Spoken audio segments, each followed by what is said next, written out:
The television was loud enough to rattle the cheap plaster of the living room walls. A chaotic symphony of cartoon anvils dropping, manic laughter, and exaggerated explosions. I had cranked the volume to an ear-splitting maximum before walking out the front door, leaving the remote carefully hidden on the top shelf of the hallway closet. It was a petty, passive-aggressive strike, the kind of juvenile warfare you wage when your own home has been hijacked by a monster wearing the pathetic disguise of a stroke survivor. If I couldn't find a single moment of peace in the house I paid for, then neither could the man rotting in my guest bedroom. We could sit in the discomfort together, drowning in the absurd, deafening blare of a cartoon rabbit, while the real villain sat paralyzed in his armchair. The air in the kitchen was thick with the sour, metallic odor of coagulated gravy and stale coffee. It was Tuesday, which meant I was walking into the exact same tableau of disrespect that had greeted me every day this week. On my custom oak dining table, the one I had saved up for months to buy, sat a crusty ceramic plate, a crumpled greasy napkin, and an empty juice glass leaving a sticky ringed stain on the wood. Bramwell had struck again. He was my boyfriend's father, a man who had lived his entire 68 years with a profound, terrifying disregard for human life.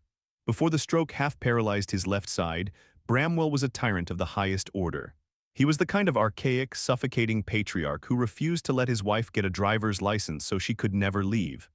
He was the kind of man who would walk through the front door, sit in his armchair, and extend his mud-caked boots, fully expecting his trembling wife to drop to her knees and pull them off. But his sins went far deeper than domestic subjugation. Bramwell was an abuser, a predator, a man who had spent decades committing unspeakable, unforgivable crimes against the most vulnerable, shattering the innocence of children and leaving a trail of silent, broken victims in his wake. He was a monster who belonged in a concrete cell, entirely erased from society. Yet, when the blood vessel burst in his brain, reducing his reign of terror to a limp and a slur, his family suddenly contracted a collective case of amnesia. They rushed to his bedside, they coddled him, and my boyfriend, Kalen, trapped in the gravitational pull of a toxic family dynamic, volunteered us to take him in for half the month to relieve his mother. I had agreed. I had done the mental gymnastics required to let a predator sleep 30 feet from where I lay my head, all under the guise of supporting my partner. The only boundary I had set, the one microscopic sliver of control I demanded, was that Bramwell put his dirty dishes in the sink when he was finished eating. He was entirely physically capable of doing it. His right arm worked perfectly. His wheelchair fit neatly under the counter, but day after day the plates remained on the table. It wasn't laziness. It was a calculated marking of territory. It was Bramwell looking at my one rule and silently declaring that no woman would ever tell him what to do. Kalen had gently reprimanded him twice, and still the garbage remained.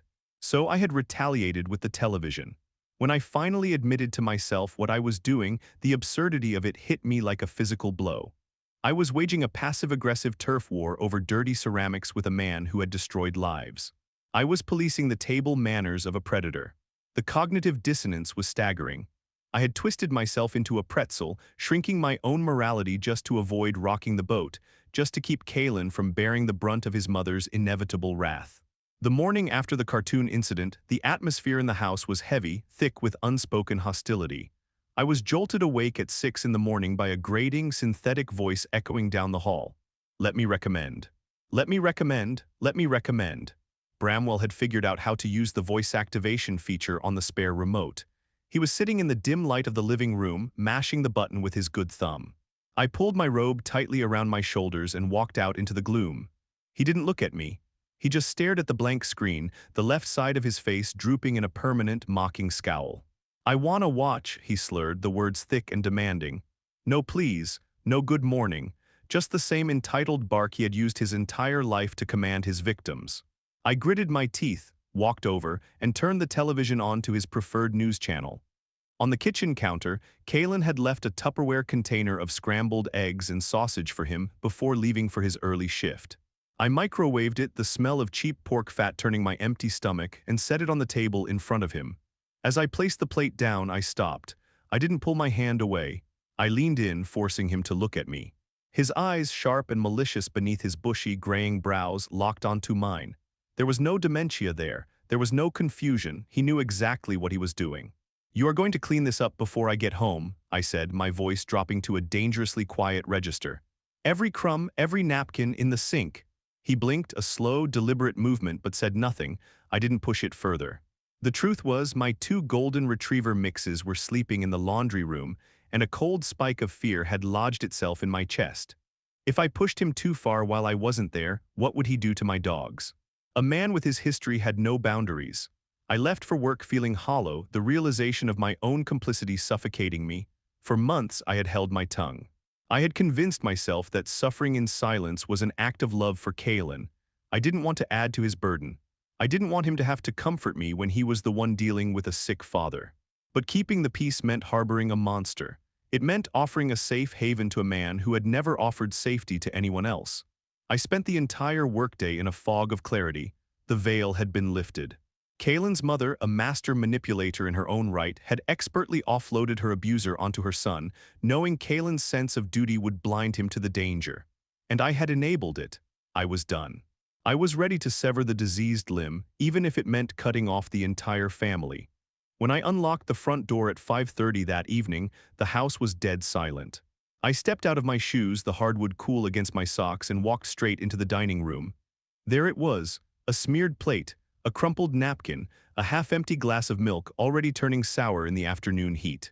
The last fragile thread of my patience snapped, the sound ringing in my own ears. I didn't yell, I didn't throw the plate. I felt an icy, absolute calm wash over me.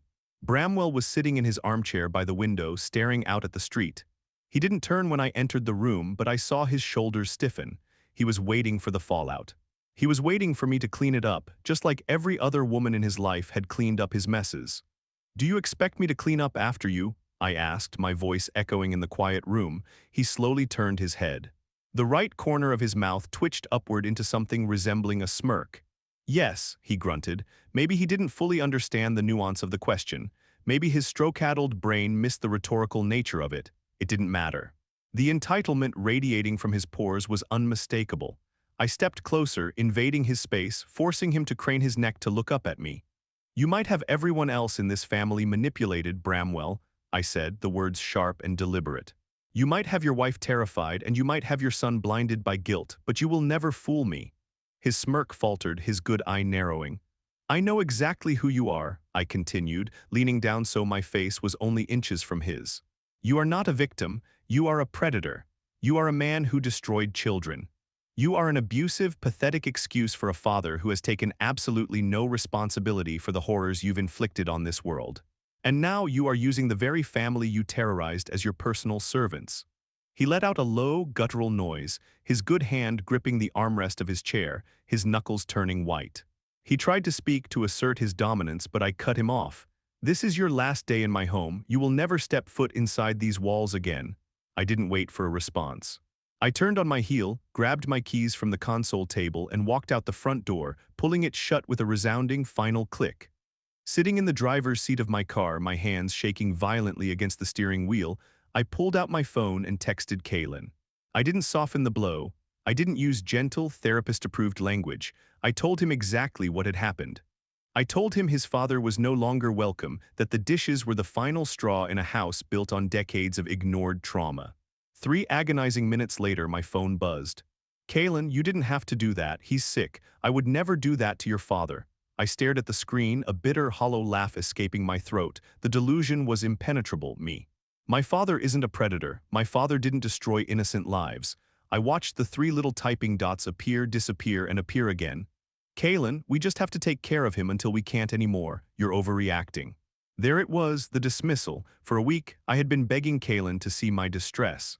I had told him I felt unsafe. I had told him I needed therapy just to cope with the reality of who was sleeping down the hall. And he hadn't batted an eye. He was completely, hopelessly anchored to a sinking ship, and he expected me to drown quietly beside him. "Me, then you can take care of him somewhere else."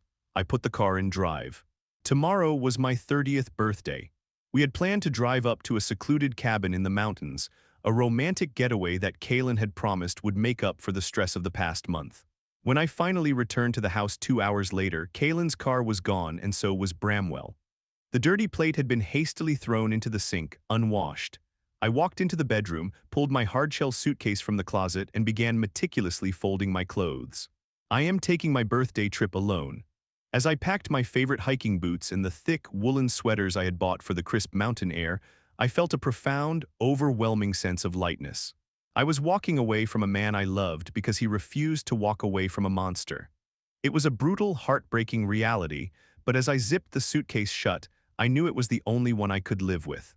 At this point in my life, standing in the quiet sanctuary of my newly reclaimed home, I am entirely fine with that. Life will constantly present you with people who demand you set yourself on fire just to keep them warm.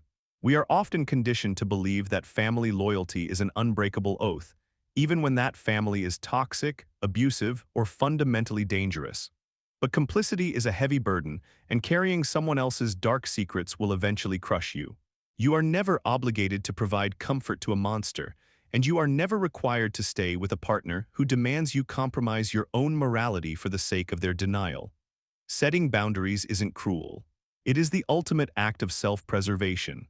If this story resonated with you, or if you've ever had to make the agonizing choice to walk away from a toxic dynamic to save yourself, hit the like button and share your experience in the comments below.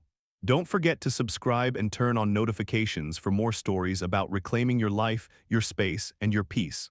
Until next time, protect your boundaries and never apologize for protecting your peace.